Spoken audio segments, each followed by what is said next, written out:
Hi guys, it was nice meeting with you. We are going to get on with James and the Giant Peach, and we're on chapters 14, 15, and 16. "We're off," someone was shouting. "We're off at last." James woke up with a jump and looked about him. The creatures were all out of their hammocks and moving excitedly around the room. Suddenly the floor gave a great heave as though an earthquake were taking place. "Here we go," shouted the old green grasshopper, hopping up and down with excitement. "Hold on tight." "What's happening?" cried James, leaping out of his hammock. "What's going on?" The ladybug, who was obviously a kind and gentle creature, came over and stood beside him. "In case you don't know it," she said, "we're about to depart forever from the top of this ghastly hill that we've all been living on for so long. We're about to roll away inside this great, big, beautiful peach to a land of what?" asked James. "Never you mind," said the ladybug, "but nothing could be worse than this desolate hilltop and those two repulsive aunts of yours." "Hear, hear," they all shouted. "Hear, hear." "You may not have noticed it," the ladybug went on, "but the whole garden, even before it reaches the steep edge of the hill, happens to be on a steep slope. And therefore the only thing that has been stopping this peach from rolling right away, right from the beginning, is the thick stem attaching it to the tree. Break the stem and off we go."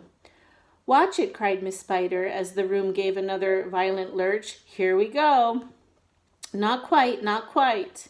At this moment," continued the ladybug, "our centipede, who has a pair of jaws as sharp as razors, is up there on top of the peach nibbling away at the stem. In fact, he must be nearly through it, as you can tell from the way we're lurching about. Would you like me to take you under my wing so that you won't fall over when we start rolling?" "That's very kind of you," said James, "but I think I'll be all right." Just then the centipede stuck his grinning face through a hole in the ceiling and shouted, "I've done it! We're off! We're off!" the others cried. "We're off!" "The journey begins," shouted the centipede.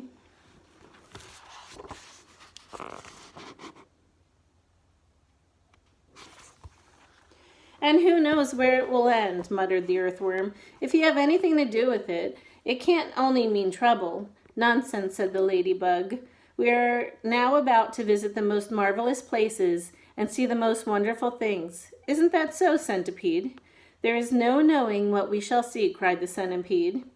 "We may see a creature with 49 heads who lives in the desolate snow, and whenever he catches a cold, which he dreads, he has 49 noses to blow.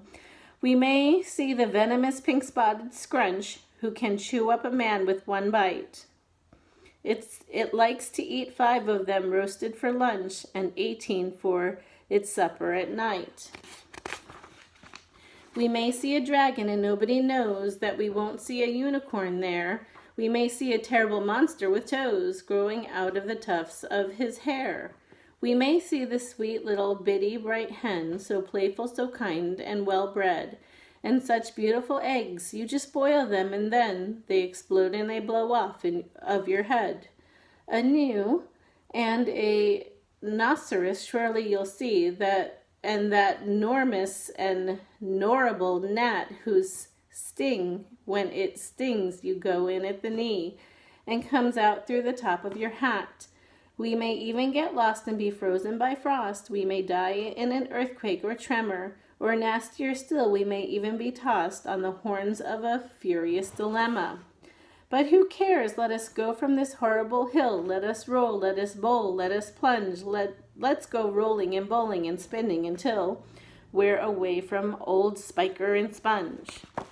So that was written as a poem with rhyme, semi-rhyme.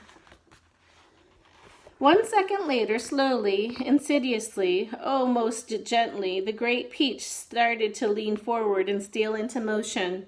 The whole room began to tilt over, and the furniture went sliding across the floor and crashed against the far wall. So did James and the ladybug on the old green grasshopper, and Miss Spider and the earthworm, also the centipede, who had just come slithering quickly down the wall. Chapter 15.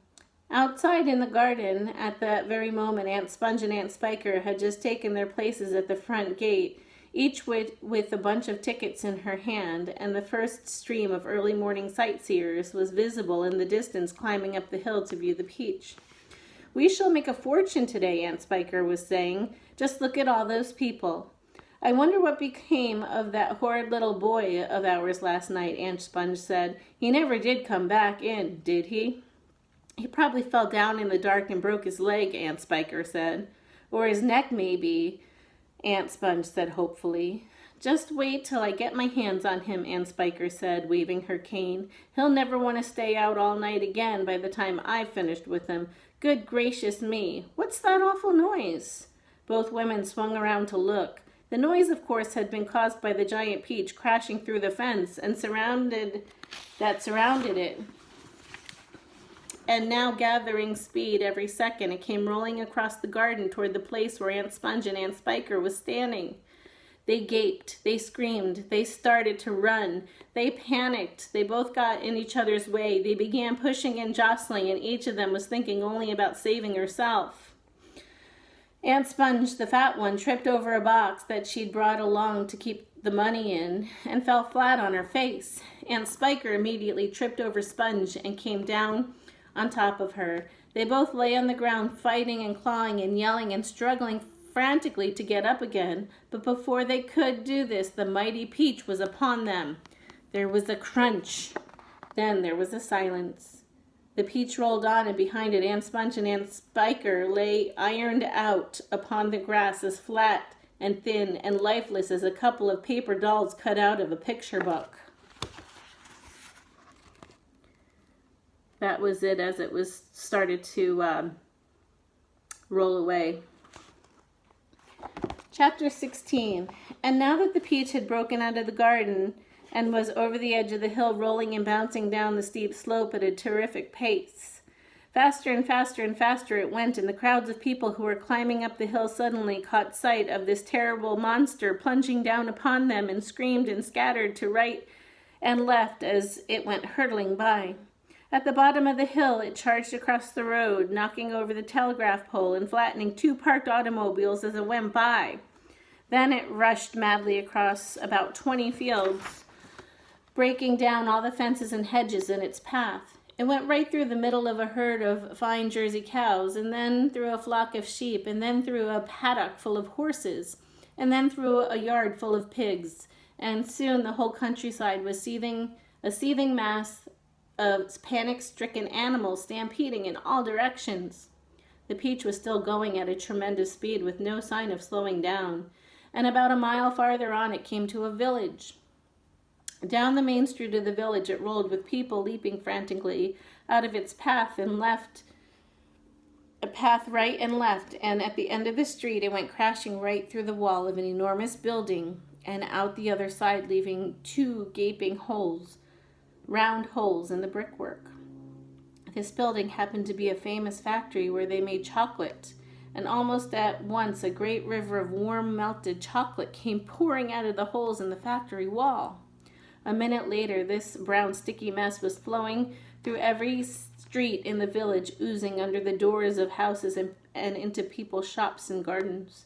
Children were wading in it up to their knees, and some of them were even trying to swim in it. All of them were sucking it into their mouths in great greedy gulps and shrieking with joy.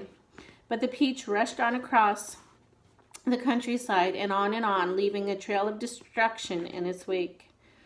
Cowsheds, stables, pigsties, barns, bungalows, hayricks, and anything that got in its way went toppling over like a 9-pin.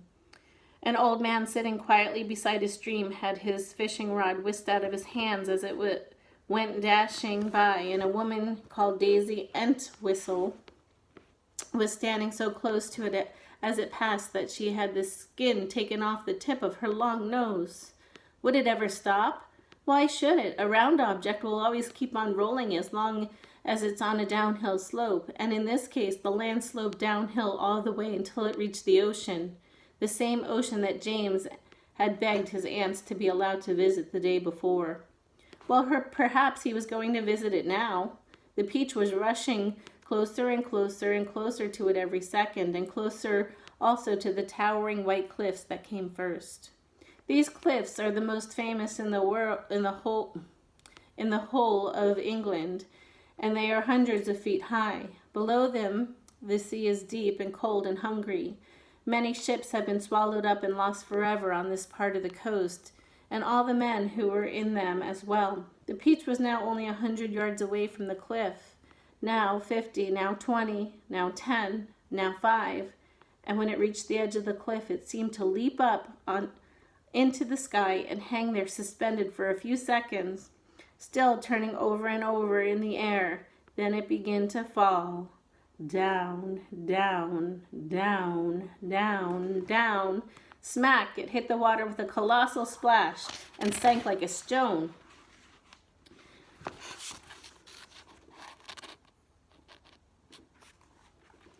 But a few seconds later it came up again, and this time up it stayed, floating serenely upon the surface of the water.